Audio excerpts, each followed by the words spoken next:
Plaid Cymru Assembly members have decided to vote against the Wales Bill because it takes powers away from the National Assembly. It would directly undermine the 2011 referendum, which was overwhelmingly in favour of more powers being granted to the National Assembly, and certainly not for those powers to be taken away. Plaid Cymru MPs have tried the various ways to improve this bill. Unfortunately, we've been blocked by Tory MPs, and Labour MPs have not supported our amendments as well.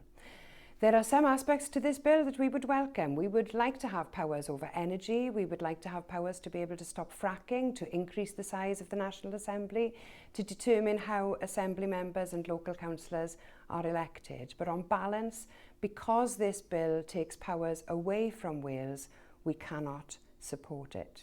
It is people in Wales who should decide the next stages and the next steps of our self-determination journey, and certainly not Tories in Westminster.